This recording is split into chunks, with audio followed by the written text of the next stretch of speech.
आज का जो डिस्कशन है हम लोगों का वो होगा जो टीएमए के असाइनमेंट है उसको कैसे फॉर्मुलेट किया जाएगा और कैसे आप लोग एग्जाम को इसको असाइनमेंट को सबमिट करेंगे। तो आपको स्क्रीन पे दिख रही होगी कि ये इस तरीके की शीट आपको यहाँ से भेजी जाएगी जिसमें आपको ये फिल करना होगा सारी डिटेल। जैसे आपसे पूछा जाएगा एकेडमिक ईयर, तो कौन सा साल में आप एंट्रेंस मतलब ये असाइनमेंट लिख रहे हैं, तो आपको भरना होगा 2024-25।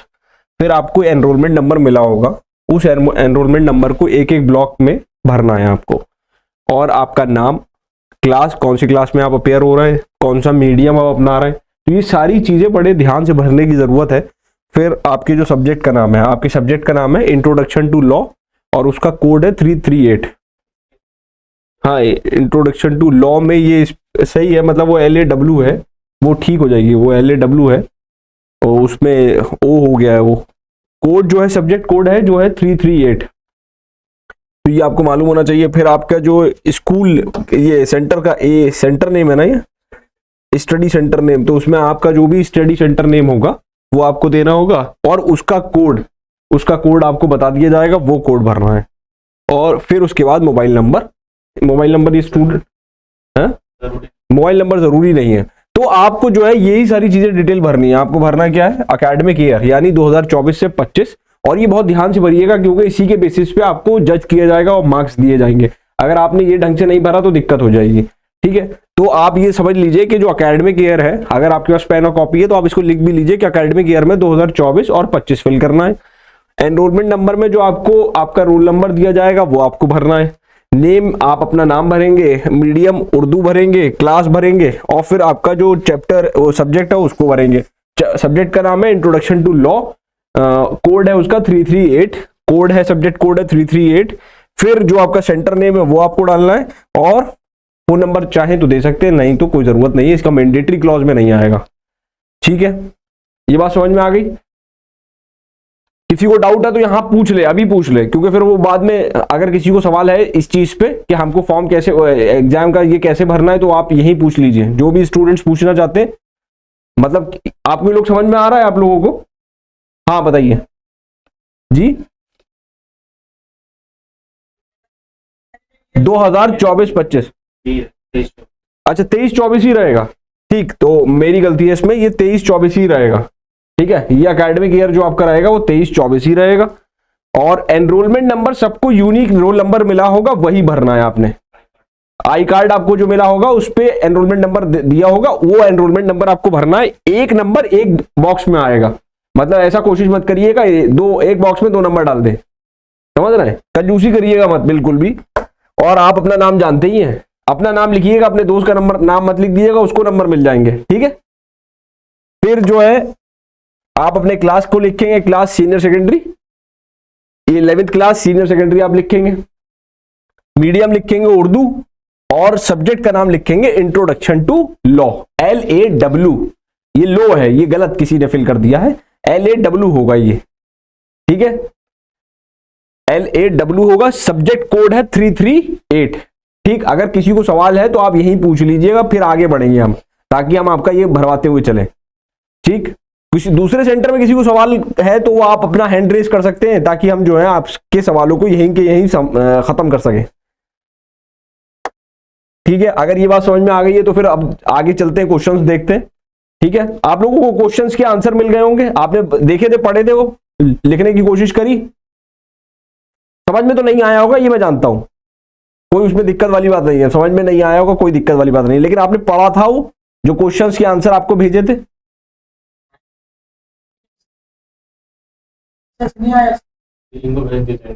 जिनके पास नहीं पहुंचे हैं उनको आंसर भेज दिए जाएंगे, आप लोग अपने आंसर्स देख लीजिएगा। अगर कोई डाउट हो तो आप पूछ सकते हैं, ठीक है। एक बार क्वेरी आप डाल दीजिएगा यहाँ सेंटर में, सेंटर आपकी क्वेरी को सॉल्व कर देगा, ठीक। आप लोगों ने सारे क्वेश्चंस पढ़ लिए। अब सवाल यह है कि आपसे ये पूछा क्यों जा रहा है और आपको क्यों असेस किया जाएगा। जैसे आप जब पढ़ लोगे introduction to law, subject code 338, तो आपको जानकारी होनी चाहिए, तो वो आपको असेस करना चाहते हैं आपकी राइटिंग के बेसिस पे, आप कितना खूबसूरत लिखते हैं, ठीक है। अगर आप जो है आपकी राइटिंग और आपके जो असाइनमेंट का फॉर्मेशन है, मतलब जैसे आप ये पीछे मेरे देख रहे हैं, इसने बच्चे ने किस तरीके से लिखा है, आप इससे बेहतर लिख सकते हैं, ठीक है। ये स्क्रीन में दिख रहा है कि इन्होंने किस तरीके से अपने सवाल को आंसर करा है, मतलब इन सवाल के किस तरीके से जवाब दिए, वो आप अपने स्क्रीन पे देख सकते हैं कि ये किस तरीके से जवाब दे रहा है। तो आप बड़ी खूबसूरती से इसको लिखेंगे और उसके बेसिस पे आपको वो मिलेगा, क्या कहते हैं, नंबर मिलेगा। तो ये बच्चे ने जिस तरीके से लिखा है, आप जो है ब्लू पेन का इस्तेमाल कर सकते हैं, और ब्लू पेन का इस्तेमाल करने के बाद जो है आप इस तरीके से आंसर अपने लिख सकते हैं। काट छाट नहीं करेंगे, मतलब आप पेपर में काट छाट नहीं करेंगे। अगर आपको रफ वर्क यूज करना है तो पहले आप किसी रफ कॉपी में यूज कर ले, लिख लें, फिर लिखें, ठीक है। मतलब आप जो है एक एक्सपर्ट की तरह काम करें, ना कि जो है कोई लेमैन की तरह, नए बंदे की तरह काम नहीं करना है आपको, ठीक है। क्योंकि आप क्लास 11th के स्टूडेंट हैं और सीनियर स्टूडेंट होने के नाते आपसे ये उम्मीद की जाती है कि आप गलतियां कम करेंगे, ठीक है। तो ये इस तरीके से आपको पेज नंबर भी लगाने हैं। जैसे ये पेज नंबर इस बच्चे ने मार्क किए हैं, तो आप जो है पेज नंबर भी करेंगे। टॉपिक लिखेंगे इंट्रोडक्शन टू लॉ 338 TM में, ये पेज पे लिखेंगे, ठीक है। इस तरीके से आपका जो है बुकलेट बनेगी, ठीक। जहां टेबल की जरूरत हो वहां टेबल की जरूरत बना सकते हैं आप, जहां टेबल की जरूरत नहीं है वहां आप ऐसे ही रख सकते हैं, ठीक है। अब देखिए ये अब आपका होगा ट्यूटर मार्क्ड असाइनमेंट के लिए 20 नंबर का है, ये 20 मार्क्स का ये टोटल है, ठीक। अब जब 20 मार्क्स का है, इसमें आपको असेस किया जाएगा। और क्या लिखा है, ऑल क्वेश्चन आर कंपल्सरी, सारे जवाब देना जरूरी है। The marks allotted for each question are given beside the question, जो इसके नंबर है वो इसके साथ में लिखे हुए हैं। एक सवाल कितने नंबर का है, हर सवाल के आगे उसके नंबर लिखे हुए कितने नंबर का वो है। फिर लिखा है right your name, enrolment number, AI name and subject on the top of the first page of the answer sheet. आपसे जो मैंने आपको बताया कि आपको अपना नाम लिखना है, एनरोलमेंट नंबर लिखना है, सेंटर का नाम लिखना है, subject on the top of the first page, first page के टॉप पे आपको क्या लिखना है, अपने सब्जेक्ट का नाम लिखना है। बहुत कंफ्यूज करने वाली सिचुएशन नहीं है, आप लोग बहुत आसान चीजें हैं, आप लोगों के लिए बहुत आसान है, कर सकते हैं आप लोग, ठीक। फिर आपसे पूछा गया answer any one of the following question in about 40 to 60 word. इसका मतलब यह है कि आपको ये दो 1 A और B दे रखा है, इसमें से कोई एक करना है और 40 से 60 शब्दों के बीच में लिखना है। मतलब जो अल्फाज होंगे इसमें 40 से 60 अल्फाज के बीच में आपको इनका जवाब देना है। पहला क्वेश्चन है illustrate the concept that the council of minister are collectively responsible to the legislative assembly of the state.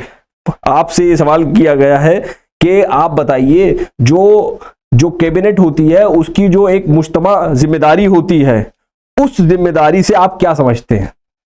ये आपका एक सवाल है कि भाई जो भारत में और किसी राज्य में MLA चूज होके जाते हैं, मेंबर ऑफ लेजिस्लेटिव असेंबली, उनकी क्या जिम्मेदारी होती है, कलेक्टिव रिस्पॉन्सिबिलिटी क्या होती है उनकी, कि वो आके जो पार्लियामेंट है या स्टेट की लेजिस्लेटिव असेंबली है उसमें वो किस तरीके से अपने आप को जिम्मेदार मानते हैं। जैसे मान के चलिए कोई रेल का हादसा हो गया, ठीक। अब रेल हादसे पे सवाल उठा, क्या कहते हैं, पार्लियामेंट में कि भाई आपको इस पे बोलना चाहिए। और या फिर स्टेट गवर्नमेंट पे लॉ एंड ऑर्डर का इशू था, मतलब कहीं चोरियां बहुत हो रही थी, तो जो स्टेट गवर्नमेंट के होम मिनिस्टर होते हैं उनकी जिम्मेदारी है उसको देखना, जो चोरियां कम हो, किस तरीके से चोरी चकारी या लूट ना हो। अब वहां पे बहुत ज्यादा चोरी बढ़ गई, तो अब क्या होगा, अब उनको आके सदन में जवाब देना पड़ेगा, जो असेंबली है उसमें आके वो जवाब देंगे। उसको बोलते हैं कि ये कलेक्टिव रिस्पॉन्सिबिलिटी है किनकी, जो लेजिस्लेटिव असेंबली के जो रुकन हैं, जो इसमें मंत्री हैं, उनकी जिम्मेदारी है कि वो जवाब देंगे। अब इसका आंसर क्या है, इसका आंसर आप लोगों ने पढ़ा होगा, आपकी स्क्रीन पे अगर वो आंसर आ जाए तो बहुत बेहतर है, नहीं तो मैंने आंसर आपको भेजे हैं, मैं आपको इसको समझाने की कोशिश करता हूं। फर्स्ट का सवाल देखिए, अब सवाल आपके सामने स्क्रीन पे है, ठीक। अब इसका जवाब है नीचे, the concept that the council of minister collective responsible to the legislative assembly of the state. अब ये आंसर आपको जवाब जो है स्क्रीन पे दिख रहा होगा, ठीक है।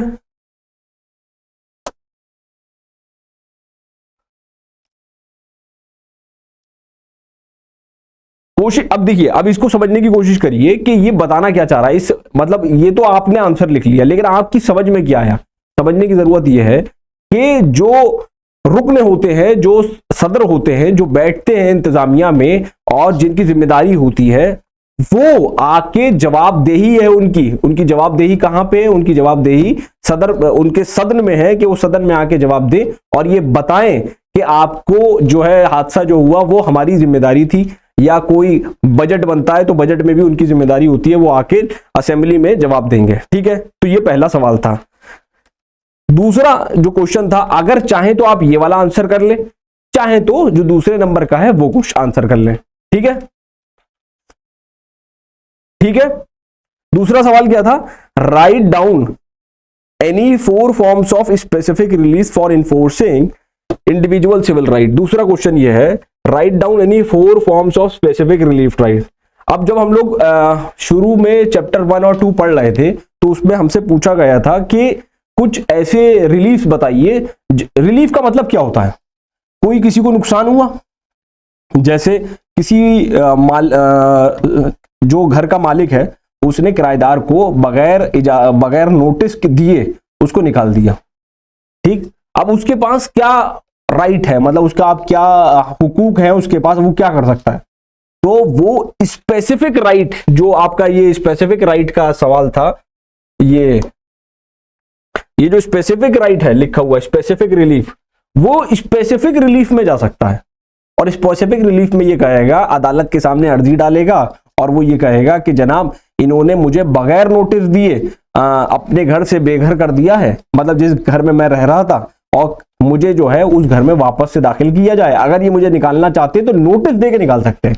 तो अब ये आपसे पूछ रहा है 4 तरीके की स्पेसिफिक रिलीफ बताइए कौन कौन सी होती हैं।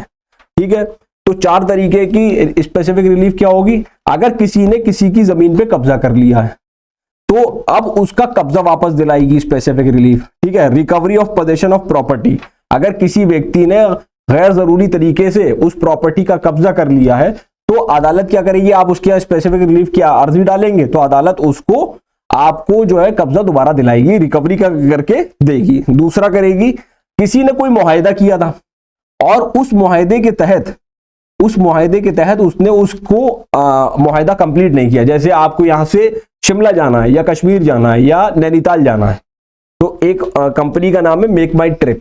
उस कंपनी के साथ आपने मुआहदा किया और आपने कहा कि मुझे जो है आप यहां से दिल्ली से नैनीताल लेके जाइएगा या शिमला लेके जाइएगा, मुआहदा हो गया।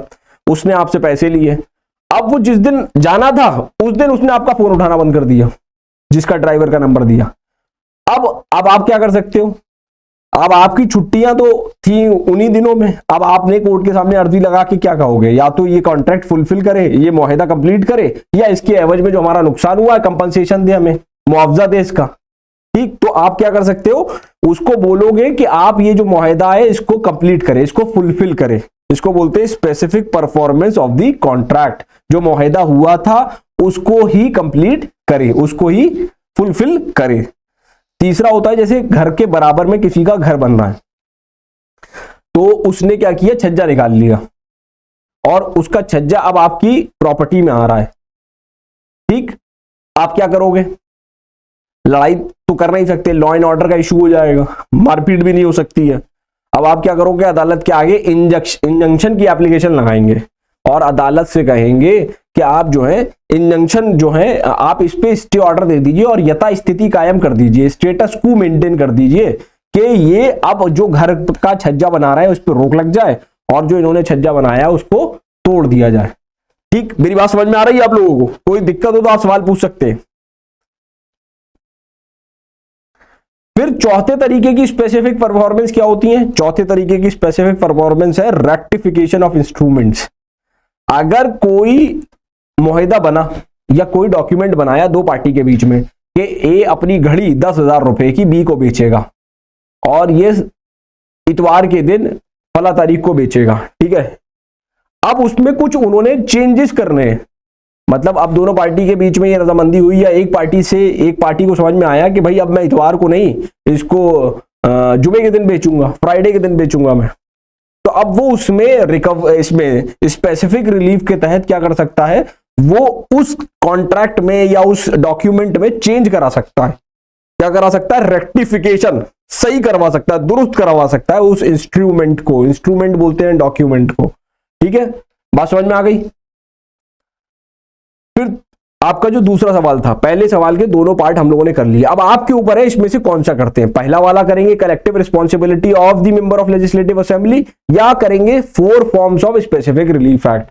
4 बताएंगे स्पेसिफिक रिलीफ एक्ट बताएंगे, या फिर आप बताएंगे कि जो वजीर है या जो काउंसिल ऑफ मिनिस्टर हैं, जो कैबिनेट मंत्री हैं, उनकी क्या जिम्मेदारी होती है सदन के आगे। ठीक है, या तो आप वो सवाल कर लें या स्पेसिफिक 4 स्पेसिफिक रिलीफ बता दें। 4 स्पेसिफिक रिलीफ में आपको बताना होगा कि आप जो है जिसका कब्जा था उसको कब्जा वापस दिला दे, दूसरा जो मुआहदा है उसको वो पूरा कर दे, तीसरा इंजंक्शन या स्टे ऑर्डर करवा दे, चौथा जो है वो रेक्टिफिकेशन, जो दुरुस्त है मुआहदा उसको मुआहदे में दुरुस्तगी करवा दे, मतलब उसके अंदर जो कमी पेशी है वो ठीक करा दे। या तो आप ये सवाल कर जब सवाल दे दें, जवाब दे दें इसका पहले क्वेश्चन में, या फिर पहला वाला दे दें कलेक्टिव रिस्पॉन्सिबिलिटी का। अब आ जाइए दूसरे क्वेश्चन पे।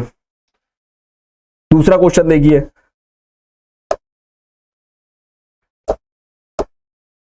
दूसरा क्वेश्चन देखिए। अब ये इंपॉर्टेंट क्वेश्चन है आपसे। जब तक हम लोग यहां पहुंचेंगे, जब तक हम लोग काफी नॉलेज ले चुके हैं। ये चैप्टर 5 का टॉपिक है जो कि हमें टीएमए में ही पढ़ना होता है। चैप्टर 5 क्या कह रहा है? चैप्टर 5 में ये बात पूछी गई कि जो लोग दिव्यांग होते हैं, जो जिनके सेहत ठीक नहीं होती, मतलब हर इंसान जो नॉर्मल इंसान है उसके 2 हाथ होने चाहिए, 2 पैर होने चाहिए, 2 आंखें होनी चाहिए, 1 नाक होनी चाहिए, ये नॉर्मल इंसान है। लेकिन जिन लोगों के पास खुदा की तरफ से या किसी एक्सीडेंट के तहत उनके किसी भी जो बॉडी पार्ट है उसमें कमी आ जाती है, तो उसको हम डिसेबल बोलते हैं। ठीक है, डिसेबल बोलते हैं या दिव्यांग बोलते हैं। ठीक, कुछ और शब्द भी यूज होते हैं, वो शब्द अच्छे नहीं है बोलना। ठीक है, तो डिसेबल्ड शब्द यूज किया जाता है, यानी दिव्यांग शब्द इनके लिए यूज किया जाता है। अब वो आपसे ये पूछ रहा है, क्वेश्चन क्या कर रहा है? The parliament of India has enacted various legislation for person with disabilities. अब ये सवाल है, ये वर्ड है डिसेबिलिटीज, इसका मतलब क्या होता है? मतलब आपके 2 हाथ होना ये आपकी एबिलिटी है, ये खुदा ने आपको नवाजा है कि आपके 2 हाथ हैं। लेकिन अगर आपके पास 1 हाथ है तो वो एक डिसेबल है, मतलब वो एक कमी है। ठीक है, तो आपको ये राइट लिखना है कि ये जो 4 कानून बने हैं भारत के पार्लियामेंट ने, इनका क्या पर्पस था, क्या मकसद था इनका बनाने का। ठीक, आपसे ये पूछें कि ये जो 4 कानून है इनका बनाने का क्या मकसद था। अब आप इसका आंसर देखिए, इनके मकसद क्या थे। पहला वाला जो है उसका है पर्सन विद डिसेबिलिटी एक्ट 1995। अब एक आदमी जिसका एक बाजू नहीं है, तो क्या वो कंपेयर किया जा सकता है दोनों बाजू के बराबर वाले आदमी के साथ? नहीं। क्यों? क्योंकि जो काम दोनों बाजू के बाजू वाला कर सकता है, क्या वो एक बाजू वाला कर सकता है? नहीं। ऐसा ही एक पैर वाला नहीं कर सकता। उसको एक अफर्मेटिव एक्शन, उसको रिजर्वेशन देने की बात की गई कि उनके राइट को प्रोटेक्ट किया जाएगा और इक्वल अपॉर्चुनिटी प्रोवाइड करी जाएगी। आप समझे कि उनको बराबर के जो अपॉर्चुनिटीज है वो देने की बात इस कानून के तहत की गई। क्या कानून का नाम क्या है? Person with disability act 1995। ये क्या करता है कि उनके हुकूक को प्रोटेक्ट करता है और उनका जो पार्टिसिपेशन है उसको बढ़ाने की कोशिश करता है कि उनका पार्टिसिपेशन बढ़ जाए। फिर दूसरा है national trust for welfare of person with autism, cerebral palsy, mental retardation and multiple disability act 1999। इस कानून के तहत इनको जो है एक ट्रस्ट बनाया गया और इनके वेलफेयर के लिए, इनको सपोर्ट करने के लिए और इनकी केयर करने के लिए ये एक एक्ट बनाया गया कि भाई, और इसका मकसद यही था कि इनको जो है प्रोटेक्शन दी जाए, इनके लिए जो स्कॉलरशिप है, फेलोशिप है, वो इनके लिए दी जाए। इसका ये मकसद था। ठीक है, इस national trust for welfare of person with autism, मतलब ऑटिज्म, सेरिब्रल पाल्सी और मेंटल रिटार्डेशन, जहनी तवाजुन किसी का ठीक नहीं है, तो अब उसको प्रोटेक्ट करने के लिए क्या करा जाएगा? कुछ ऐसे सेंटर क्रिएट किए जाएंगे जहां पे वो रह सकते हैं। शायद आपको याद हो कि चैप्टर 2 या 1 में हम लोग इस बात कर रहे थे कि हम किस तरीके से जो है लोगों को प्रोटेक्ट करते हैं, जिनका जो मेंटली रिटार्डेड होते हैं उनको किस तरीके से हम उनको सहूलत देते हैं, सरकार किस तरीके से उनको सहूलत देती है। एक है रिहैबिलिटेशन काउंसिल ऑफ इंडिया 1992। खैर आप लोग तो फिल्म देखते नहीं है, लेकिन आमिर खान साहब हैं, एक अच्छे अदाकार हैं, तो उनकी एक फिल्म आई थी तारे जमीन पर। तो वो एक बच्चा था, वो उसको शब्द भागते हुए दिखते थे, जैसे आपके सामने स्क्रीन है उस स्क्रीन पे उसको वर्ड्स घूमते हुए दिखते थे, तो वो सॉल्व नहीं कर पाता था। तो उन्होंने उसको समझाने, उसके माता पिता समझते थे कि ये डम है, डफर है, इससे सवाल के जवाब नहीं आते हैं। तो उन्होंने क्या किया, उन्होंने कहा कि नहीं, ये आपका बच्चा जो है इसके साथ कुछ इश्यूज है, और उन्होंने खेल खेल में समझाना शुरू किया। मतलब उसे 6 बॉल दे दी तो वो बताने लगा कि ये तो 6 हैं। फिर उसे कुछ और खाने पीने की चीजों से समझाने की कोशिश करी।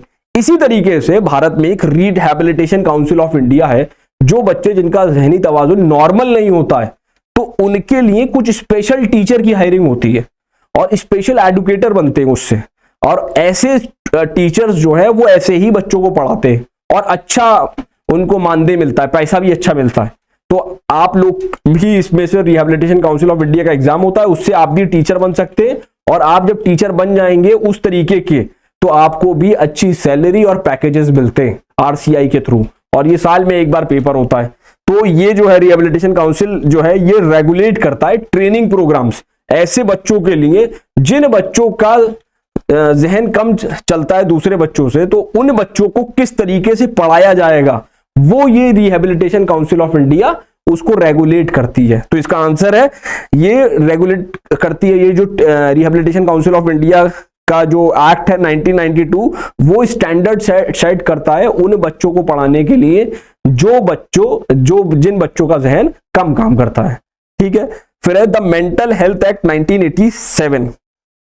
Mental health act 1987। अब आप कहो किसी से कि भाई मुझे डिप्रेशन है, ठीक, कोई आदमी कहे आज के जमाने में मुझे कोई डिप्रेशन हो रहा है, एंग्जाइटी हो रही है, ये शब्द जो है आजकल सुनने को कम मिलते हैं, लेकिन हमारे मदरसे वाले बच्चे जो हैं ये इसके शिकार नहीं है, स्कूल के स्टूडेंट बहुत शिकार हैं इसका। वो बेचारे जो हैं परेशान हो जाते हैं कि यार ये पता नहीं जो है मुझे काम दे दिया, लेकिन हमारे मदरसे वाले जो है उनको इस सब चीजों से कोई फर्क नहीं पड़ता है। तो मेंटल हेल्थ एक्ट 1987 बनाया गया। वो कहता है कि जो मेंटली इल हैं, जिनका दिमाग जो है काम कम करता है और वो उनको दौरे पड़ते हैं, तो उनको किस तरीके से ट्रीट किया जाए, ये इस कानून में इसकी बात की गई है मेंटल हेल्थ एक्ट 1987 में। ठीक है, तो क्वेश्चन नंबर 2 का पहला पार्ट तो हो गया कि ये 4 एक्ट हैं किनके लिए, जो मेंटली रिटार्डेड लोग हैं या फिजिकली डिसेबल्ड लोग हैं उनके लिए। ठीक, दूसरा पार्ट क्या कहता है इसका, दूसरा पार्ट कहता है mention names of 2 committees report which has given guideline for judiciary in India. आपसे ये पूछ रहा है कि 2 ऐसी कमेटी का नाम बताइए जिन्होंने जुडिशियल निजाम में कुछ तब्दीली करने के लिए बात करी हो। वो खाली नाम पूछ रहा है आपसे। ठीक है, तो इसमें 2 कमेटी हैं। पहली कमेटी का नाम है वेंकटाचलिया कमेटी, वेंकटाचलिया कमीशन। ठीक है, वेंकटाचलिया कमीशन। अब इन्होंने क्या कहा था, इन्होंने कहा था कि Indian legal system, judicial system को उसमें कुछ चेंजेस किए जाएं, इंडियन जुडिशियल सिस्टम के अंदर चेंजेस किए जाएं, जिसके तहत जो कानून का लागू होना है वो आसानी से हो सके। ठीक है, फिर दूसरी कमेटी का नाम है मलीमत कमेटी। पहली कमेटी का नाम है वेंकटाचलिया कमीशन, दूसरा है मलीमत कमेटी, और इसने क्रिमिनल जस्टिस सिस्टम के अंदर तब्दीली करने का जिक्र किया था कि क्रिमिनल जस्टिस सिस्टम के अंदर जो है भारत का जो क्रिमिनल सिस्टम है, जिसमें एक क्रिमिनल को किस तरीके से पनिश किया जाए या एक क्राइम हुआ तो उसको किस तरीके से रिकॉर्ड किया जाए, उसके रिकमेंडेशन, उसके अंदर जो चेंजेस करने की बात थी, बदलाव फेरबदल करने की बात थी, वो मलीमत कमेटी ने दी थी। तो 2 कमेटी हो गई मलीमत, पहला हो गया वेंकटाचलिया कमीशन, दूसरा हो गया मलीमत कमेटी। ठीक है, तो क्वेश्चन नंबर 2 का सेकंड पार्ट भी आपने कर लिया। अब इसमें से आपको कोई एक करना है, या तो आप कर लीजिए ऊपर वाला जिसमें हम लोगों ने देखा डिसेबिलिटी वाला, या ये वाला कर लीजिए जिसमें आपसे 2 कमेटी का नाम पूछ रहा है। बात समझ में आ गई? अब आप लोगों के लिए आसान ये है, ये वाला 2 कमेटी का नाम, तो आप इसको लिख के तुरंत बेहतरीन खूबसूरत सी राइटिंग में आप इसको लिखिए और जो है अपने कागज आंसर शीट में इसे पिरो दीजिए। ठीक, तीसरा क्वेश्चन क्या कहता है, तीसरा क्वेश्चन ये है, answer any one of the following question in about 40 to 60 words. ये आपसे कह रहा है कि भाई 40 से 60 अल्फाज के बीच में इन सवालों के जवाब दीजिए, इनमें से किसी एक का जवाब दीजिए। Why do you think India has a provision for common all India services? Explain. दूसरा है constitution and classified on the basis of political system. Mention any modern political system. पहला सवाल क्या कह रहा है, आप लोगों ने सुना होगा Indian administrative services IAS, UPSC का एग्जाम होता है, यूनियन पब्लिक सर्विस कमीशन। जिले का कलेक्टर होता है, जिले का कप्तान यानी SSP होता है, ठीक। तो ये एक सर्विस के तहत आते हैं, उसका एग्जाम होता है, उसको बोलते हैं यूपीएससी का एग्जाम। और उस यूपीएससी के एग्जाम में काफी और क्लासिफाइड एग्जाम होते हैं, उसमें ऑल इंडिया सर्विसेज मिलती हैं। मतलब एक आप एग्जाम क्वालिफाई कर लो और उस एग्जाम को आपने यूपीएससी का एग्जाम क्वालिफाई कर लिया, उस एग्जाम को क्वालिफाई करने के बाद एक सर्विसेज बनी हुई है ऑल इंडिया सर्विसेज। तो जिसकी रैंक अच्छी होती है उसे IAS मिलता है या IFS मिलता है, इंडियन फॉरेन सर्विस। वो जो भारत का राजदूत होते हैं, जैसे जिम्बाब्वे में राजदूत हैं भारत के, तो वो वहां बन जाते हैं जिनकी रैंक अच्छी आती है। या फिर वो जिले के कलेक्टर बनते हैं, शुरुआत उनकी SDM से होती है या ADM से होती है, और वो जिले के जो है कलेक्टर बनते हैं। फिर उसके बाद जो है वो कैबिनेट सेक्रेटरी, चीफ सेक्रेटरी तक जाते हैं, जो सीधे प्राइम मिनिस्टर को रिपोर्ट करते हैं या जो कैबिनेट मंत्री है उसको रिपोर्ट करते हैं।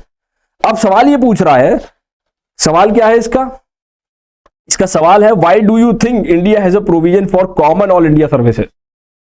एक कॉमन ऑल इंडिया सर्विसेज का जो निजाम है वो क्यों है?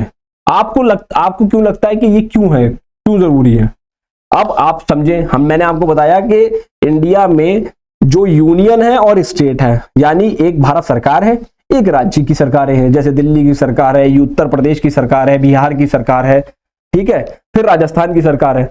अब उसको गवर्न करने के लिए कुछ लोग चाहिए होंगे, ठीक है, क्योंकि कानून बन गया। कानून कौन बनाता है? कानून बनाते हैं असेंबली में बैठे हुए member of legislative assembly, MLA, राज्य के लिए। और पूरे भारत के लिए जो कानून बनाते हैं उनको बोलते हैं मेंबर ऑफ पार्लियामेंट, MP। वो कानून बनाएंगे, लेकिन कानून लागू कौन करेगा? कानून लागू करने के लिए एग्जीक्यूटिव मशीनरी चाहिए, कार्यपालिका चाहिए आपको। वो कार्यपालिका में कौन लोग होंगे? वो कार्यपालिका में ये IAS, IPS, PCS जो लोग होते हैं वो इसको लागू कराते हैं। कानून के लागू करने का जो मशीनरी है, जिसको एग्जीक्यूटिव मशीनरी बोलते हैं, उसकी जिम्मेदारी जो जिले में आपका कलेक्टर होगा वो लागू कराएगा, ठीक। जैसे एक कानून बन गया, एक पेड़ मां के नाम, मतलब पर्यावरण मंत्रालय ने कहा कि हर आदमी अपने मां के नाम से एक पेड़ लगाए।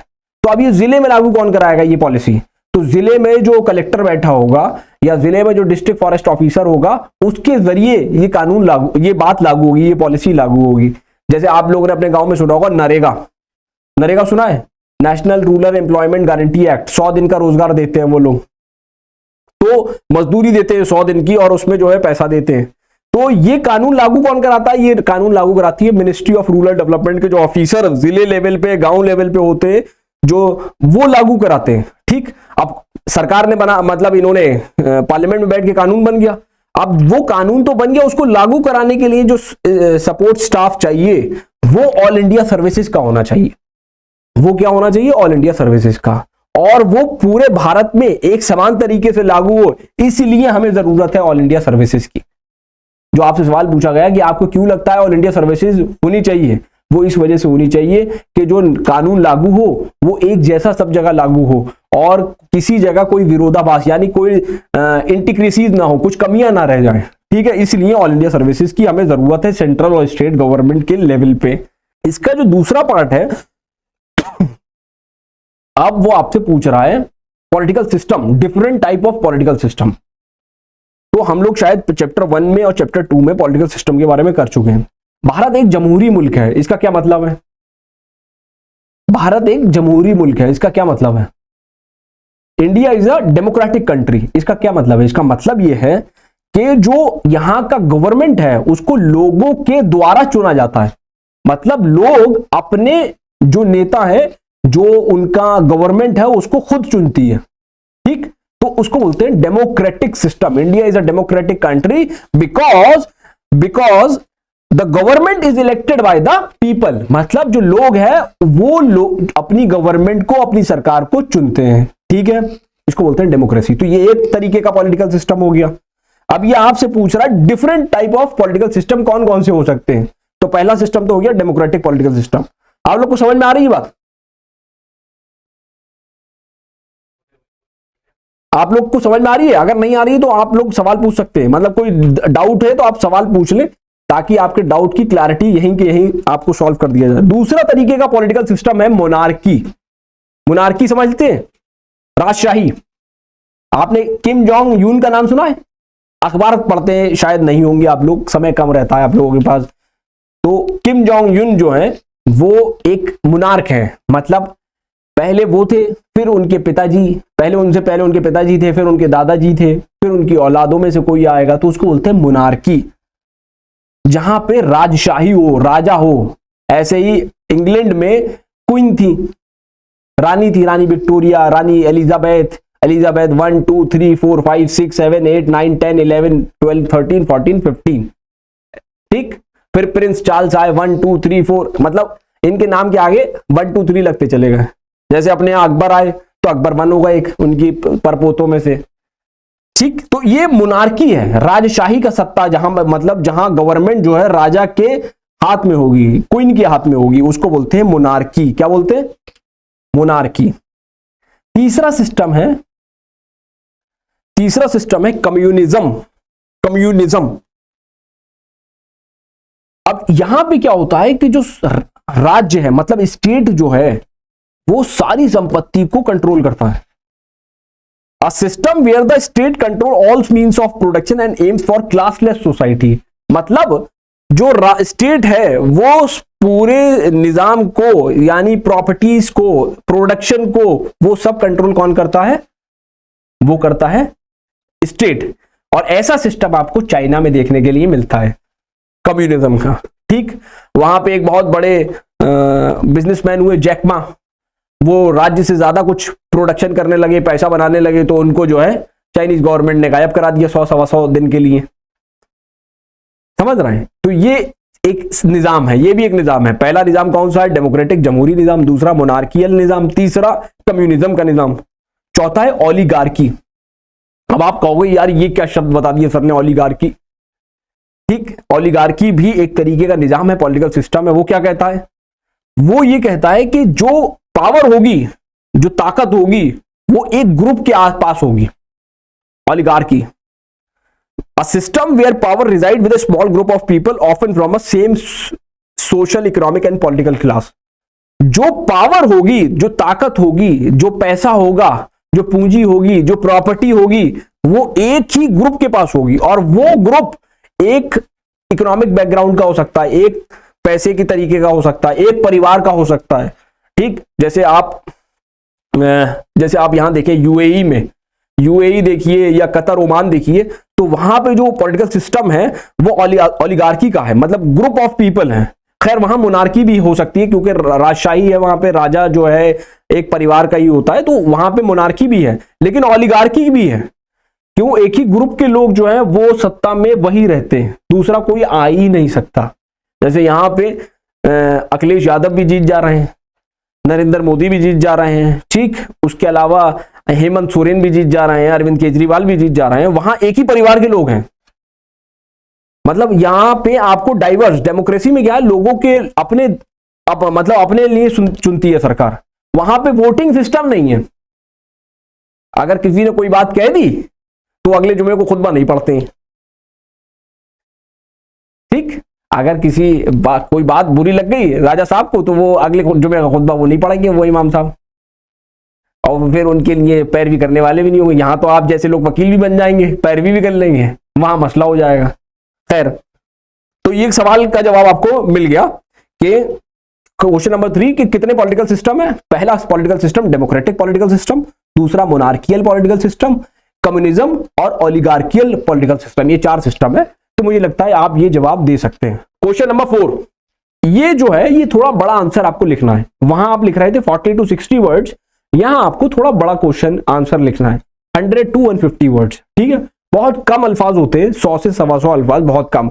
आज के जमाने में इतना तो शेरो शायरी में आप लोग कह देते होंगे, पता भी नहीं चलता होगा। ठीक, तो answer any one of the following question in about 100 to 150 words. पहला ए पार्ट में है, write down the process of the following given any 2 points. आपसे ये पूछा जा रहा है इनका प्रोसेस बताइए, किनका, मुख्यमंत्री को कैसे हटाया जा सकता है। ठीक, दूसरा क्या प्रोसेस है सुप्रीम कोर्ट के जज को हटाने का, ये आपसे पूछा जा रहा है, पहला सवाल, इसका पहला पार्ट है। फिर क्वेश्चन नंबर 4 का बी पार्ट क्या कहता है कि आपको ये बताना है कि क्रिमिनल ट्रायल चल रहा है, मतलब एक फौजदारी का मुकदमा चल रहा है, और फौजदारी के मुकदमे में फ्रेमिंग ऑफ चार्ज क्या होती है, फाइलिंग ऑफ चार्जशीट क्या होती है, डिफेंस के एविडेंस क्या होते हैं और अपील क्या होती है, ये आपको बताना है। ठीक, तो आपको ये दोनों क्वेश्चन के जवाब मैं आपको देता हूं, अब आप डिसाइड करिएगा कि कौन सा आपको लिखना है। पहला क्वेश्चन जो है, पहला आपसे क्वेश्चन क्या पूछा, पहला आपसे क्वेश्चन पूछा गया कि आप बताइए कि किस तरीके से चीफ मिनिस्टर को रिमूव किया जा सकता है। ठीक, अब chief minister is elected, chief minister कैसे चुनते हैं हम लोग, कि जो सबसे मेजॉरिटी पार्टी होती है, जैसे फॉर एग्जांपल एक सदन में 500 सीटें हैं, तो जो 251 एमएलए ले आएगा, यानी 250 + 1 जो ले आएगा उसका मुख्यमंत्री बनेगा। समझ में आ गई बात। अब एक व्यक्ति जब मुख्यमंत्री बन जाएगा तो उसको हटाया कैसे जाएगा, या तो अब उसको नियुक्त कौन करता है, उसको शपथ कौन दिलाता है, गवर्नर साहब। गवर्नर साहब शपथ दिलाते हैं, तो अब जब गवर्नर साहब शपथ दिलाएंगे तो गवर्नर साहब ही हटाएंगे। आगे बात समझ में। तो इनका रिमूवल का प्रोसीजर क्या है कि जो मेजॉरिटी पार्टी है अगर वो अपना कैंडिडेट दूसरा बनाना चाहती है, जैसे झारखंड में अभी रिसेंटली हुआ जब हेमंत सोरेन साहब जेल चले गए, तो एक दूसरे व्यक्ति उन्हीं के पार्टी के, वो भी सोरेन थे, उनका नाम मैं भी भूल रहा हूं, तो वो व्यक्ति जो है मुख्यमंत्री बनाए गए। पहला होता है, पहला प्रोसेस है वोट ऑफ नो कॉन्फिडेंस आ जाए, किसी मुख्यमंत्री के against vote of no confidence आ जाए। इसका क्या मतलब है, उनकी 251 सीटों से कम सीटें हो जाएं। जैसे फिलहाल की सरकार में नरेंद्र मोदी के पास जो है, या बीजेपी के पास जो सीट्स है वो हैं 240, और उन्होंने तेलुगु देशम पार्टी और नीतीश कुमार और काफी दीगर पॉलिटिकल पार्टीज का एक अलायंस बनाया हुआ है जिसको नेशनल डेमोक्रेटिक अलायंस एनडीए बोलते हैं। तो वो 273 क्रॉस कर रही हैं, 272 क्रॉस कर रही हैं। ठीक, अगर उनके ये 272 कम है और जो अपोजिशन पार्टीज हैं वो कह दें कि इनके पास अब कॉन्फिडेंस नहीं बचा सदन में बैठने के लिए, और वो मोशन ले आते हैं, तो उसको बोलते हैं मोशन ऑफ नो कॉन्फिडेंस। तो वो अगर वो पारित हो जाता है, उनके खिलाफ वोट में पड़ जाते हैं, वोट ऑफ नो कॉन्फिडेंस के फेवर में वोट पड़ जाते हैं, और मेजॉरिटी कह देती है, मतलब 50 + 1% लोग कह देते हैं, या सदन में जो लोग बैठे हैं वो कह देते हैं 50 + 1% लोग कि अब इनके पास कॉन्फिडेंस नहीं बचा सदन में सरकार चलाने का, तो वो अब उन्हें इस्तीफा देना पड़ जाएगा, वो हट जाएंगे, वो मुख्यमंत्री हट जाएंगे। ठीक, कैसे होगा, पहला प्रोसेस है वोट ऑफ नो कॉन्फिडेंस। दूसरा है गवर्नर का डिसीजन। गवर्नर कैसे हटा सकता है, जब पता चल रहा है कि मेजॉरिटी लूज कर चुके हैं तो वो गवर्नर साहब इनको हटा देंगे, दूसरे व्यक्ति को मुख्यमंत्री का बनाने, अपनी सरकार बनाने का न्योता भेजते हैं, और वो जो है फिर मुख्यमंत्री नियुक्त हो जाते हैं। पहला क्या हो गया, वोट ऑफ नो कॉन्फिडेंस, सदन में पारित हो जाए कि इनके पास अब सत्ता चलाने की पावर बची नहीं है, वोट ऑफ नो कॉन्फिडेंस हो गया, और फिर उसके बाद गवर्नर साहब वो उनको हटा दें और दूसरे पार्टी को न्योता दें कि आइए आप सरकार बनाइए। आ गई बात समझ में। दो प्रोसेस हैं, पहला वोट ऑफ नो कॉन्फिडेंस, दूसरा गवर्नर साहब का डिसीजन। फिर सुप्रीम कोर्ट का जज कैसे हटाया जा सकता है, आर्टिकल 124 क्लॉज 4 में इस चीज का जिक्र है। तो ये कुछ मिलता जुलता है प्रेसिडेंट के हटाने से। ठीक, प्रेसिडेंट को हटाने का एक प्रोसीजर है, उसको बोलते हैं इम्पीचमेंट। ठीक, इसी तरीके से सुप्रीम कोर्ट के जज को जो हटाएंगे उसको बोलते हैं इम्पीचमेंट मोशन। वो क्या होगा, वो जो 2/3 लोग पार्लियामेंट में बैठे होंगे वो उसको पारित करेंगे, मतलब वोटिंग होगी कि फला शख्स जो है अब सुप्रीम कोर्ट के जज बनने लायक नहीं है, इनको हटा दिया जाए, और उस मोशन पे 2/3 लोग वोट करें उस मोशन के फेवर में, तब जाके सुप्रीम कोर्ट के जज हटेंगे। और उससे पहले उनको आके सदन में आके बयान देना पड़ेगा, मतलब नोटिस देना पड़ेगा उनको। फिर उसके बाद उनकी सुनवाई जब हो जाएगी, क्योंकि बगैर सुनवाई के किसी को हटाया नहीं जा सकता, उस पर कोई भी आरोप मढ़ा नहीं जा सकता। ये समझ लेना, ये प्रिंसिपल ऑफ नेचुरल जस्टिस है, नरसिंगिंग न्याय जिसको बोलते हैं, नेचुरल जस्टिस का जो प्रिंसिपल है वो समझिए क्या कहता है कि बगैर सुने दूसरे व्यक्ति को, जिसने एक ने आरोप लगाया और जिस पे आरोप लगा, उसको बिना सुने अगर आप जो है कोई भी डिसीजन ले रहे हैं, क्या वो डिसीजन माना जाएगा? कुरान शरीफ में भी इस चीज का जिक्र है। एक जगह एक पैगंबर जो मैसेंजर है, प्रॉफिट है, या वो दाऊद अलैहिस्सलाम का किस्सा है मेरे ख्याल से, उनके पास दो लोग रात में आते हैं और जो है आके कुछ बताते हैं, वो तुरंत के तुरंत डिसीजन ले लेते हैं, तो फौरन जो है वही नाजिल हो जाती है कि भाई ऐसा नहीं। तो ये बोलते हैं प्रिंसिपल ऑफ नेचुरल जस्टिस, यानी जिसपे जो आरोप लगा रहा है और जिस पे आरोप लग रहा है, दोनों के सुनने के बाद आपको डिसीजन देना है। इसको बोलते हैं प्रिंसिपल ऑफ नेचुरल जस्टिस। यानी अगर सुप्रीम कोर्ट के जज साहब पे भी आरोप लगा रहे हैं कुछ पार्लियामेंट सदन के लोग, तो वो पहले स्पीकर साहब जो हैं वो पहले सुनेंगे, नोटिस देंगे, फिर उसके बाद कोई कार्रवाई होगी। तो लेकिन हटाने का प्रोसेस क्या है? पहला है इम्पीचमेंट ऑर्डर, और इम्पीचमेंट अगर वो ऑर्डर पास नहीं तो हो जाता है तो वो जाएगा राष्ट्रपति महोदय के पास। इस वक्त प्रेसिडेंट ऑफ इंडिया कौन है? जानते हैं आप लोग भारत की राष्ट्रपति कौन है इस वक्त? वाह वाह, बेहतरीन, एक दूसरे के सब शक्ल देख रहे हैं। इंडिया की प्रेसिडेंट इस वक्त है श्रीमती द्रौपदी मुर्मू। ठीक, तो ये आपको मालूम होना चाहिए। आप लोगों ने वो तो याद कर लिया होगा, हाई कोर्ट और उसकी बेंच, और आपकी हंसी बता रही कि आप सब लोग याद कर चुके हैं। आपको पता था? तो वेरी गुड, आपको पता था तो ठीक है। वाइस प्रेसिडेंट कौन है?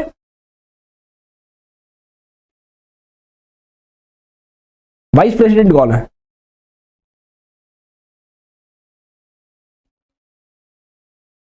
वाइस प्रेसिडेंट साहब जो है वो है जगदीप धनखड़ साहब। ठीक है, तो कम से कम ये कोशिश करिए कि आपको ये चीज मालूम हो। खैर, तो सुप्रीम कोर्ट के जज हटाने के लिए पहले तो आपको इंपीचमेंट मोशन पारित कराना होगा, उसके बाद फिर प्रेसिडेंट ऑर्डर देंगे। प्रेसिडेंट ऑर्डर देंगे कि फला शख्स को हम जो है इनको सुप्रीम कोर्ट के जज से पद से हटाते हैं। आज तक इस प्रोसेस के थ्रू किसी भी जज को हटाया नहीं गया है, समझ गए? क्योंकि कोई जज इस तरीके की हरकत में लिप्त नहीं पाया गया कि उसको हटाया जाए। खैर, दूसरा क्वेश्चन क्या था कि जो क्रिमिनल प्रोसेस है ट्रायल का, उसमें जो शब्द हैं, जैसे फ्रेमिंग ऑफ चार्जेस है, फ्रेमिंग ऑफ चार्जेस है, फ्रेमिंग ऑफ चार्जेस है। अब इसका मतलब समझिए, फ्रेमिंग ऑफ चार्ज का मतलब क्या होता है? फ्रेमिंग ऑफ चार्ज का मतलब यह है कि एक चार्ज फ्रेम किया गया, मतलब किसी पे एक आरोप आयद किया गया। अब अदालत क्या करेगी? चार्जशीट आएगी, चार्जशीट जब आ जाएगी तो अदालत क्या करेगी? उसको पुलिस को सुनेगी। चार्जशीट कौन लेके आएगा? पुलिस वाला, मतलब इन्वेस्टिगेटिंग ऑफिसर उस व्यक्ति के खिलाफ। जैसे अब मैं आपको पहले एक समझाने की कोशिश करता हूं, बेसिक अंडरस्टैंडिंग डेवलप करने की कोशिश करते हैं। एक आरोप हुआ, किसी की बाइक चोरी हुई, तो वो क्या करेगा? सबसे पहले एफआईआर कराएगा। एफआईआर की फुल फॉर्म होती है first information report. First information report. अब उसने फर्स्ट इंफॉर्मेशन रिपोर्ट करा ली और आईओ अपॉइंट हो गया। सीसीटीवी फुटेज निकलवाई गई, पता चला उस बिल्डिंग का जो पड़ोसी था, जहां चोरी हुई, उसका जो पड़ोसी था उसने बाइक चोरी करी थी, वो सीसीटीवी फुटेज में आ गया। ठीक, अब पुलिस वाला क्या करेगा? चार्ज शीट करेगा, मतलब वो कहेगा कि जो इसके ऊपर आरोप लगाया था, जो चार्ज लगाया था, वो ठीक पाया जाता है। ठीक, और अब हमें ये इन्वेस्टिगेशन के दौरान ये पता चला कि इसी व्यक्ति ने चोरी करी है, और ये सीसीटीवी फुटेज वो लगाएगा। वो कागज ये लगा के अदालत भेजेगा, अपनी चार्जशीट बना के वो कहां भेजेगा? अदालत भेजेगा। अदालत क्या करेगी? अदालत क्या करेगी? क्योंकि अभी तक उसकी सुनवाई नहीं हुई है, उस व्यक्ति की। अभी तो क्या कर रहा था इन्वेस्टिगेटिंग ऑफिसर? उसने एक तरफ से केस बना के अदालत भेज दिया। इस प्रिंसिपल को बोलते हैं इनोसेंट अंटिल प्रूवन गिल्टी। मतलब जब तक उस पे अपराध साबित ना हो जाए, अपराध का साबित होना जरूरी है ना। एक आदमी ने आरोप मर दिया तो वो साबित थोड़ी हो गया कि ये आरोपी हो गया। अपराध का साबित होना विद प्रूफ ये जरूरी है, ठीक। तो अब वो चार्जशीट पहुंच गई अदालत में। अब अदालत क्या करेगी, चार्ज फ्रेम करेगी कि जो इसके ऊपर 305 का मुकदमा बन रहा है, क्योंकि अब भारतीय न्याय संहिता बीएनएस के तहत चोरी 379 से 305 में आ गई है, सेक्शन 305 में, कि क्या ये जो चोरी है वो इसी ने की है और जो एविडेंसेस प्रोड्यूस किए हैं उसने वो ठीक किए हैं या नहीं। तो चार्ज फ्रेम होगा कि क्या ये 305 का अपराधी है या नहीं, जो चार्जशीट इस पे लगाई गई। तो ये फ्रेमिंग ऑफ चार्ज का मतलब है। दूसरा कॉन्सेप्ट है फाइलिंग ऑफ चार्जशीट। मैंने आपको बताया कि एक आरोप आप पे लगाया, किसी व्यक्ति पे लगाया गया ए पे, तो उसको इन्वेस्टिगेटिंग ऑफिसर क्या करेगा, इन्वेस्टिगेटिंग ऑफिसर चार्जशीट फाइल करेगा कि ये जो चार्ज पाए गए हैं इस एफआईआर में वो इस व्यक्ति के ऊपर पाए जाते हैं। उसको क्या बोलते हैं, filing of chargesheet before the court, ठीक। दूसरा है डिफेंस एविडेंस। अब यहां तक आपको ये समझ में आ गया कि हम प्रिंसिपल ऑफ नेचुरल जस्टिस की बात कर रहे थे कि दूसरे आदमी को बगैर सुने हम उसको सजा नहीं देंगे। अब एक सबूत तो पुलिस वाले ने दे दिया कि भाई सीसीटीवी फुटेज में ये व्यक्ति आ रहा है। अब डिफेंस भी तो अपना एविडेंस देगा, दूसरी पार्टी भी तो अपनी एविडेंस देगी जिसके ऊपर आरोप लगाया गया। वो कहेगी जनाब मैं उस दिन दिल्ली में था ही नहीं, ये मेरा टिकट रहा और ये लोग मेरी गवाही दे रहे हैं। तो इसको बोलते हैं डिफेंस एविडेंस। क्या बोलते हैं, डिफेंस एविडेंस। ये जो अक्यूज्ड है, जिसके ऊपर आरोप लगा, उसको बोलते हैं अक्यूज्ड। वो कहेगा जनाब जिस दिन चोरी हुई उस दिन तो मैं अस्पताल में भर्ती था, और डॉक्टर साहब की जो है रसीद ला के दे देगा। बात समझ में आ गई। इसको बोलते हैं प्ली ऑफ एलिबाई, और इस पूरे कॉन्सेप्ट को बोलते हैं डिफेंस एविडेंस। क्या बोलते हैं, डिफेंस एविडेंस।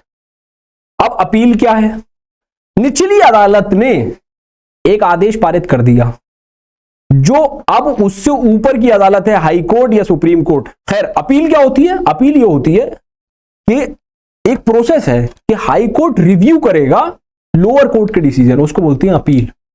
निचली अदालत ने कह दिया कि चोर तो ए था, अब वो एविडेंस नहीं दे पाया था निचली अदालत में, तो वो क्या करेगा, वो हाई कोर्ट में अपील फाइल करेगा, जनाब आली मेरा अब तो मुकदमा ही नहीं सुना गया निचली अदालत में, और मेरे पास ये तथ्य है कि वो उस दिन तो था ही नहीं।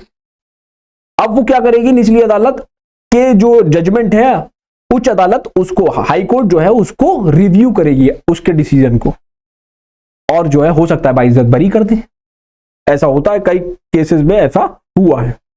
क्वेश्चन नंबर 5, क्वेश्चन नंबर 5 देखिए।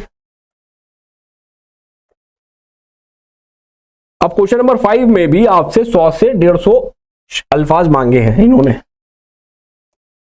और ये 2 कॉलम है। The preamble to a constitution is expected to embody the fundamental values and the philosophy in which the constitution is based. Column A mentions the objectives, in column B write down the principle. Romic Germanic legal system, Roman Germanic legal system क्या है, वो क्या कहता है, तो इसके आगे लिख लीजिए, ये कहता है रूल ऑफ लॉ। क्या कहता है, rule of law. Roman Germanic legal system बोलता है रूल ऑफ लॉ।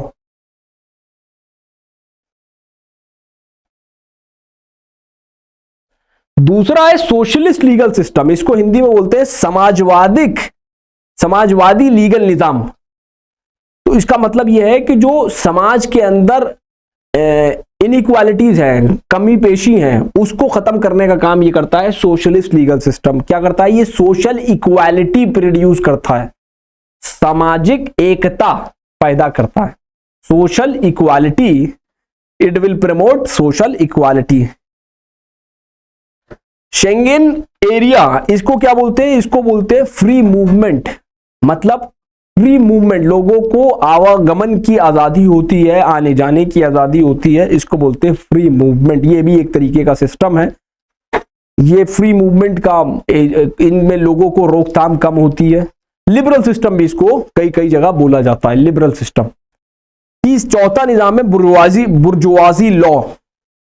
बुर्जुआजी कौन लोग होते हैं? जिनकी प्राइवेट प्रॉपर्टी होती है। जैसे एक शख्स है जिनके यहाँ अभी शादी हो रही है, बड़े अजीम तरीन शख्स हैं भारत के, उनके बेटे की अभी शादी है, पिछले 6-7 महीने से वो शादी चल रही है और उनके पास भारत की कई प्रॉपर्टी भी है।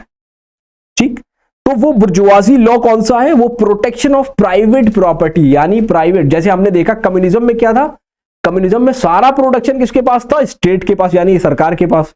लेकिन बुर्जुआजी लॉ में क्या होगा? वो प्रोटेक्शन होगा प्राइवेट प्रॉपर्टी को। प्राइवेट प्रॉपर्टी यानी निजी संपत्ति की प्रोटेक्शन की बात करेगा बुर्जुआजी लॉ। आ गई बात समझ में? फिर आपसे बड़ा इंपॉर्टेंट सवाल है, ये तो आप लोग खुद ही बता सकते हो कि मुस्लिम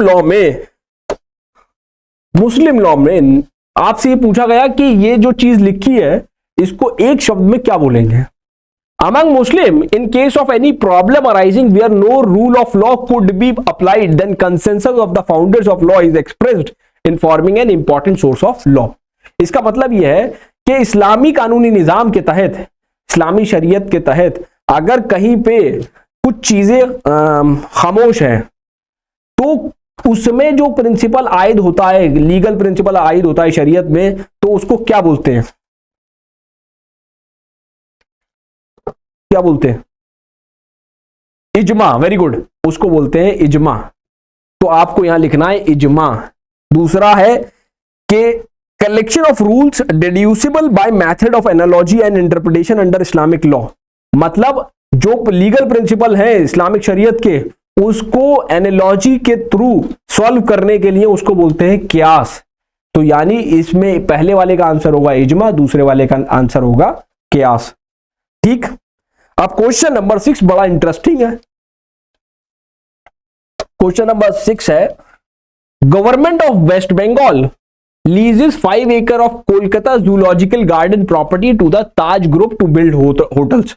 इसका मतलब यह है, ये आपको एक सिचुएशन दी जा रही है, एक मुकदमा दिया जा रहा है, अब उसको आपको सॉल्व करना है। ठीक है, क्वेश्चन नंबर 6 में पहला है कि पश्चिम बंगाल की सरकार ने 5 एकड़ की जमीन जो थी कोलकाता जूलॉजिकल गार्डन की प्रॉपर्टी, उसको ताज ग्रुप को दे दी। ताज ग्रुप एक बहुत बड़ी होटल की चेन चलाता है भारत में। The secretary of the union of the workers of the zoological garden wants to contest the grant of land. और जो उस जूलॉजिकल गार्डन का मतलब जहां पे जू है, जहां पे पेड़ पौधे हैं, फ्लोरा एंड फौना है, ठीक है, तो वहां पे उसका जो सेक्रेटरी है यूनियन का, वर्कर्स यूनियन का जो सेक्रेटरी है, वो मुकदमा फाइल करना चाहता है कि जो पश्चिम बंगाल ने डिसीजन लिया है गलत लिया है, ऐसा नहीं करना चाहिए था, क्योंकि यहाँ पे एनवायरनमेंट, पर्यावरण को भी नुकसान होगा, जो लोग रहेंगे उनको भी नुकसान होगा, होटल बन जाएगा, और जो पशु पक्षी हैं उनको भी नुकसान होगा। अब वो ये कह रहा है कि आप कौन कौन से ग्राउंड साइट करेंगे, मतलब किस ग्राउंड के बेसिस पे आप मुकदमा दायर करेंगे। दूसरा, what directive principle can be taken, मतलब संविधान में कुछ डीपीएसपी हैं, directive principle of state policy हैं। पहला तो मौलिक अधिकार है, मौलिक दायित्व है, एक होता है डायरेक्टिव प्रिंसिपल, कुछ इंसानी हुकूक होते हैं, ह्यूमन राइट्स होते हैं, एक फंडामेंटल राइट्स होते हैं, मतलब जो कॉन्स्टिट्यूशन के पार्ट 3 में दिए हुए हैं वो फंडामेंटल राइट्स आपको दिए हैं। उसके बाद पार्ट 4 है जिसपे डायरेक्टिव प्रिंसिपल दे रखे हैं, यानी जो सरकारें हैं वो जो कानून बनाएंगी वो डायरेक्टिव प्रिंसिपल के मद्देनजर बनाएंगे। तो आप कौन से डायरेक्टिव प्रिंसिपल साइड करेंगे, उसमें कुछ प्रिंसिपल में ये लिखा हुआ है, कहा गया है कि आपको जो स्टेट का जो फ्लोरा एंड फौना है, एनवायरनमेंट है, उसको डिस्टर्ब नहीं करना है। Examine the fundamental duties that can be cited, जो मौलिक दायित्व है, मतलब आपकी जो जिम्मेदारियां हैं, उसमें एक फंडामेंटल जिम्मेदारी ये है कि आप एनवायरनमेंट को डिस्टर्ब नहीं करेंगे, नेचुरल एनवायरनमेंट को डिस्टर्ब नहीं करेंगे। और आपसे पूछ रहा है केस लॉ साइट करिए, कोई मतलब कोई ऐसा केस आया हो, तो उसमें कई केसेस है, MC मेहता वर्सेस कमलनाथ, काफी केसेस हैं, उसमें 2-3 आपके आंसर शीट जो भेजी गई है उसमें इसके केस का जिक्र है, आंसर भी है। अब आप लोग क्या करोगे, वो पूछ रहा है what grounds can be cited, तो मैंने पहले बताया violation of public trust doctrine. राज्य की सरकार ने, पश्चिम बंगाल की सरकार ने जो पब्लिक ट्रस्ट डॉक्ट्रिन है, जो प्रॉपर्टी उनको दी थी, राज्य सरकार को मिली है, उसका उन्होंने उल्लंघन किया है, वायलेशन किया है। और आप ये बताओगे कि, जैसे मैंने आपको बताया कि आप ये बताओगे कि यहां पे इन्वायरमेंट यानी पर्यावरण को नुकसान होगा, और पब्लिक को जो प्रॉपर्टी है उसको नुकसान होगा, इसलिए आप इसको ताज ग्रुप को ना दें। पहला ये आप दो ग्राउंड साइड करेंगे। फिर आप कहोगे कि आर्टिकल 48A और 49 में, 48 में कहता है कि राज्य की सरकारों की जिम्मेदारी है कि वो एनवायरनमेंट को प्रोटेक्ट करेंगे, पर्यावरण को प्रोटेक्ट करने की जिम्मेदारी है। दूसरा 49 क्या कहता है कि आप जो जूलॉजिकल गार्डन्स है ये प्लेसेस ऑफ पब्लिक इंपॉर्टेंस है, मतलब जो लोगों की जरूरत, जैसे मान के चलिए पेड़ कट गए तो पेड़ों से हमें ऑक्सीजन मिल रही है, जब पेड़ ही नहीं बचेंगे तो ऑक्सीजन क्या मिलेगी। दिल्ली में कुछ दिनों हालात, जब पराली जलती है या पेड़, जब ये हरियाणा में फसल काटने के बाद हरियाणा में या दिल्ली में कूड़ा जलाया जाता है, तब उसके बाद सांस लेने में थोड़ी दिक्कत हो जाती है दिल्ली में, तो और प्रदूषण बढ़ जाता है। तो ऐसी सिचुएशन में आप पेड़ों को ही काट दो तो उससे क्या हो रहा है, आप 49 का वायलेशन कर रहे हैं, protection of monument and places of public importance. जो जू होती है, कभी आप लोग जू गए हो तो आपने देखा हो वहां पे पेड़ पौधे बहुत होते हैं, और ये आप अगर जूलॉजिकल गार्डन को काट के होटल बनाएंगे तो वो सारे पेड़ काटने पड़ेंगे, तो आप क्या कर रहे हो, उस पूरे एनवायरनमेंट को डिस्टर्ब कर दोगे, जिसकी वजह से लोगों को नुकसान होगा। फिर आपसे पूछा गया कौन कौन सी फंडामेंटल ड्यूटीज आप बताओगे, तो आर्टिकल 51AG, ये लिख लीजिए, शायद हो सकता है यहां कंफ्यूजन हो जाए, ये यहां नीचे लिखा है 51AG, 51AG, ये 51AG, ठीक है। आर्टिकल 51AG में duty to protect and improve the natural environment, ये जिम्मेदारी है हर नागरिक की कि वो क्या करे, वो पर्यावरण को प्रोटेक्ट करे और इंप्रूव करे एनवायरनमेंट को, ये उसकी जिम्मेदारी है, ठीक है।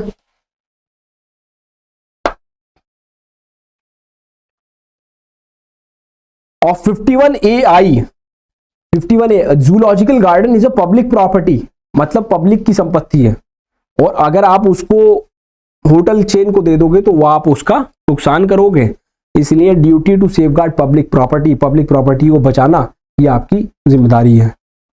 फिर आपसे कह रहे हैं कि भाई केस लॉ साइट करिए, तो आप केस लॉ कौन सा बताएंगे, MC Mehta versus Kamal Nath 1996, MC Mehta versus Kamal Nath 1996, जिसमें कहा गया पब्लिक ट्रस्ट डॉक्ट्रिन जो है वो इंपॉर्टेंट है पर्यावरण के संरक्षण के लिए। It is public trust doctrine was invoked to protect environmental resources, ठीक है। आपको ये आंसर साइड करना है, या तो आप ये वाला कर लीजिए या फिर दूसरा आप जो है दूसरा सॉल्व कर सकते हैं। दूसरा क्वेश्चन क्या है,